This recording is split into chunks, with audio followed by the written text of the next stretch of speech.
ನಮ್ಮ ಸಂಸ್ಕೃತಿಯಲ್ಲಿ ದೃಷ್ಟಿ ತೆಗೆಯೋ ಬಗ್ಗೆ ಒಂದು ಆಳವಾದ ನಂಬಿಕೆ ಇದೆ. ಇದರ ಬಗ್ಗೆ ನಿಮ್ಮ ಅಭಿಪ್ರಾಯ ಏನು? ನಿಮಗೆ ಸ್ನಾನ ಮಾಡೋದ್ರ ಮೇಲೆ ನಂಬಿಕೆ ಇದೆಯಾ?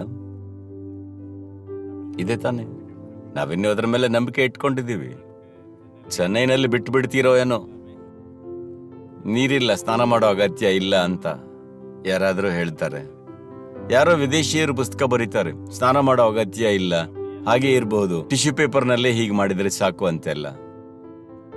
ಸ್ನಾನ ಮಾಡೋದು ದೇಹದ ಕೊಳೆ ತೊಳೆಯೋದಕ್ಕೆ ಮಾತ್ರ ಅಲ್ಲ. ನೀವೊಂದು ಕಷ್ಟಕರ ಪರಿಸ್ಥಿತಿ ನಿಭಾಯಿಸಿ ಮನೆಗೆ ಹೋದ್ರಿ ಅಂದ್ಕೊಳ್ಳಿ, 2 ಬಕೆಟ್ ನೀರನ್ನ ದೇಹದ ಮೇಲಿಡಿ ಹರಿಯೋ ತರ ತಲೆ ಮೇಲೆ ಸುರ್ಕೊಂಡ್ರೆ ದೇಹದ ಕೊಳೆ ಹೋಗೋದು ಮಾತ್ರ ಅಲ್ಲ,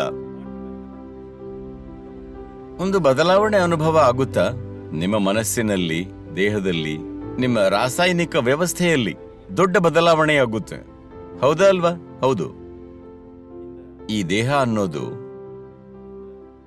ಪಂಚಭೂತಗಳಿಂದ ಆಗಿದೆ. ನೀರು ಅನ್ನೋದು ಪಂಚಭೂತಗಳಲ್ಲಿ ಒಂದು. ಇದರಲ್ಲಿ 70% ಅದೇ ಇದೆ. ಈಗ ನ್ಯೂಕ್ಲಿಯರ್ ಸೈನ್ಸ್ನಲ್ಲಿ ಕಂಡು ಹಿಡಿದಿದ್ದಾರೆ. ಈ ನ್ಯೂಕ್ಲಿಯರ್ ರಿಯಾಕ್ಟರ್ನಲ್ಲಿ ಯುರೇನಿಯಂ ರಾಡ್ಸ್ ಇರುತ್ತಲ್ಲ, ಅದನ್ನು ಅವರು ಶುದ್ಧೀಕರಿಸೋದು ಹೇಗೆ ಅಂದ್ರೆ, ಯುರೇನಿಯಂ ರಾಡ್ ಇದ್ರೆ ಅದರ ಮೇಲೆ ಈ ಒಂದು ಯುರೇನಿಯಂ ರಿಂಗ್ ಹಾಕ್ತಾರೆ. ಅದೇ ಮೆಟೀರಿಯಲ್. ಅದನ್ನು ಸುಮ್ಮನೆ ಹೀಗೆ ಮಾಡ್ತಾರೆ, ತಾಗಿಸ್ಬೇಕು ಅಂತಿಲ್ಲ, ಸುಮ್ಮನೆ ನಿವಾಳಿಸ್ತಾರೆ, ಅದರಿಂದ ಶುದ್ಧೀಕರಣವಾಗುತ್ತೆ ಅಂತಾರೆ. ಇದು ಅವರು ಬಳಸೋ ಒಂದು ವಿಧಾನ. ಅಲ್ಲಿ ಯಾವ ಪದಾರ್ಥ ಇದೆಯೋ ಅದರ ಮೇಲೆ ಅದೇ ಪದಾರ್ಥ ಹಾಯಿಸಿದ್ರೆ ಅದು ಶುದ್ಧವಾಗುತ್ತೆ ಅಂತ ಈಗ ವಿಜ್ಞಾನದಲ್ಲಿ ಅವರದ್ದೇ ರೀತಿಯಲ್ಲಿ ಕಂಡುಹಿಡಿದಿದ್ದಾರೆ. ನಾವಿದನ್ನು ಬಹಳ ಹಿಂದೆನೆ ಕಂಡುಹಿಡಿದಿದ್ವಿ. ಅದಕ್ಕೆ ನಾವು ಮುಖ್ಯವಾಗಿ ನೀರನ್ನ ಸುರ್ಕೋಬೇಕು ಅಂದ್ವಿ. ಮೊದಲ ತಂಬಿಗೆ ತಲೆ ಮೇಲೆ ಸುರ್ಕೋಬೇಕು, ಹಾಗೆ ಸುರ್ಕೋಬೇಕು. ಇದ್ರ ಮೇಲೆ ನೀರು ಹರಿದ್ರೆ ಒಳಗೆ ಇರೋ 70% ನೀರಲ್ಲಿ ಒಂದು ಶುದ್ಧೀಕರಣವಾಗುತ್ತೆ. ನೀರಲ್ಲಿ ಹೇಗೆ ಸ್ನಾನ ಮಾಡ್ತಿರೋ ಹಾಗೆ ಬೆಂಕಿಯಲ್ಲೂ ಸ್ನಾನ ಮಾಡಬಹುದು. ಅದಕ್ಕೆ ದೃಷ್ಟಿ ತೆಗೆಯೋದು ಅಂತಾರೆ. ಬೆಂಕಿಯನ್ನ ಮೈ ಮೇಲೆ ಹಾಕೊಳ್ಳಕ್ಕಾಗುತ್ತಾ? ಇಲ್ಲ, ನಮ್ಮ ಸುತ್ತಲೂ ಮಾಡಬಹುದಷ್ಟೇ. ಪ್ರಾಣಶಕ್ತಿ ದೇಹದ ಒಳಗಷ್ಟೇ ಇಲ್ಲ, ಸ್ವಲ್ಪ ಹೊರಗೂ ಚಾಚುತ್ತೆ. ಹೊರಗಿಂದ ನಮಗೆ ಅಂಟಿಕೊಳ್ಳೋ ನಕಾರಾತ್ಮಕ ವಿಷಯಗಳು ಮೊದಲು ಪ್ರಾಣವನ್ನ ಪ್ರಭಾವಿಸುತ್ತೆ. ಬೆಂಕಿ ನಿವಾಳಿಸಿದ್ರೆ ಅದು ಶುದ್ಧವಾಗುತ್ತೆ. ನಾವು ಕ್ಲೇಶನಾಶನ ಅಂತ ಮಾಡ್ತೀವಿ. ಕ್ಲೇಶನಾಶನ ಅಂದ್ರೆ ಪ್ರಾಣದಲ್ಲಿ ಇರೋ ಕೊಳೆಯನ್ನು ತೊಳೆಯೋ ಒಂದು ಪ್ರಕ್ರಿಯೆ. ಸುಮ್ಮನೆ ಕೂತು ಬೆಂಕಿಯನ್ನ ಹೀಗೆ ಮಾಡಿ ನೋಡಿ, ಅದಕ್ಕೊಂದು ವಿಧಾನ ಇದೆ. ಅದು ಗೊತ್ತಿಲ್ಲದಿದ್ರು ಸುಮ್ಮನೆ ಹೀಗೆ ಮಾಡಿದ್ರು ಒಂದು ವ್ಯತ್ಯಾಸ ನೋಡಬಹುದು. ಸ್ವಲ್ಪ ಡಲ್ ಆಗಿದ್ದವರು ಉಲ್ಲಾಸಗೊಳ್ತಾರೆ.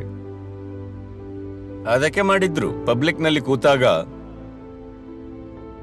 ಹಲವು ರೀತಿಯ ಪ್ರಭಾವ ಬೀರುತ್ತೆ. ಅದಕ್ಕೆ ಇದನ್ನ ಮಾಡಿದ್ರು.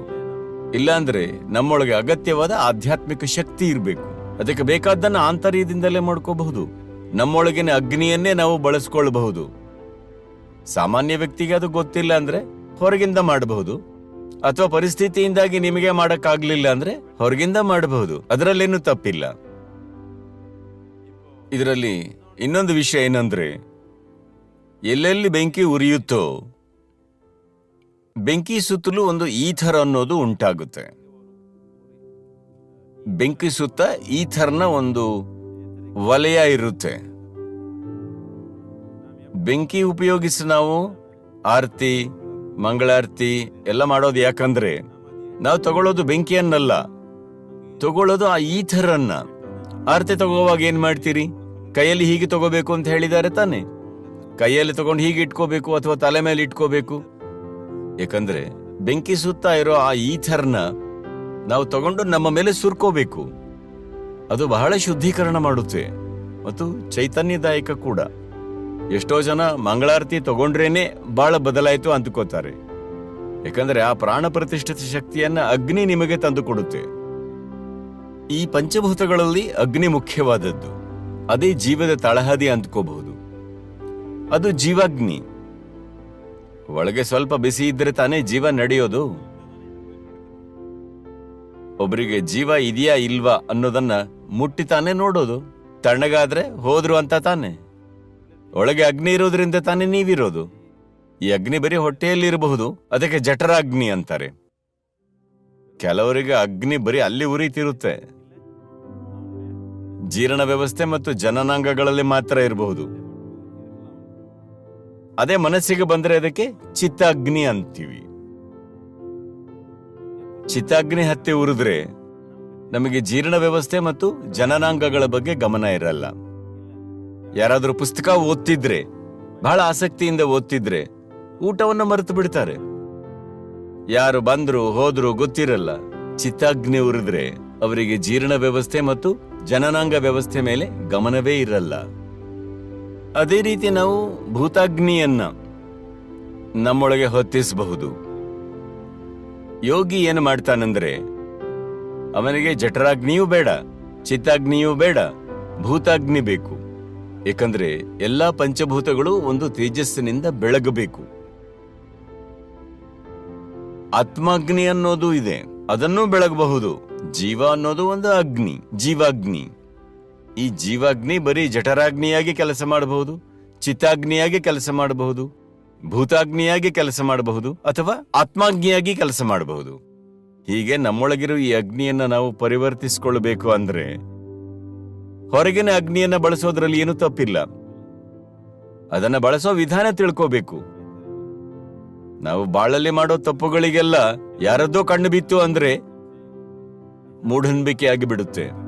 ವಿಜ್ಞಾನವಾಗಿರೋದು ಮೂಢನಂಬಿಕೆಯಾಗಿ ಯಾವಾಗ ಮಾರ್ಪಾಡಾಯ್ತು ಅಂದ್ರೆ, ಎಲ್ರು ಏನೇನೋ ಹೇಳೋದಕ್ಕೆ ಶುರು ಮಾಡಿದ್ರು.